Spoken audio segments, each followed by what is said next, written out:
ایک دفعہ علامہ اقبال سیالکوٹ میں ایک دکان کے سامنے کھڑے تھے۔ دکان کے تختے پر حقہ دھرا ہوا تھا۔ علامہ اقبال حقہ پی رہے تھے۔ ان کا ایک جوتا پاؤں میں جبکہ دوسرا زمین پر تھا۔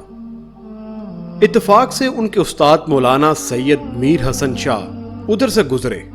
ان کی نظر اپنے استاد پر پڑی تو فوراً تختے سے اترے، استاد کو جھک کر سلام کیا اور ادب سے ان کے پیچھے پیچھے چلنے لگے۔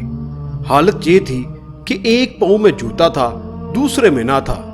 اسی حالت پہ شرمساری محسوس کیے بغیر استاد کو گھر تک پہنچا کر لوٹے اور پھر اپنا جوتا پہنا۔ پیارے عزیز ساتھیوں اور دوستو، استاد معاشرے کی سب سے قابل قدر شخصیت ہے، مگر دور حاضر میں اس کے ادب و احترام کو بلا دیا گیا۔ بزرگان دین فرماتے ہیں، استاد کے سامنے با ادب ہو کر بیٹھو۔ اگر استاد گفتگو کر رہا ہو تو سلام نہ کرو۔ استاد کے پاس بیٹھ کر ہنسے نہیں اور زیادہ بات چیت بھی نہ کریں۔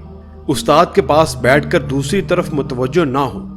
استاد کی سختیوں کو برداشت کریں۔ استاد کی غیر موجودگی میں بھی اس کے ادب کا لحاظ کریں اور استاد کی زندگی میں اور موت کے بعد اس کے لیے دعا کریں۔ ذرا سوچئے۔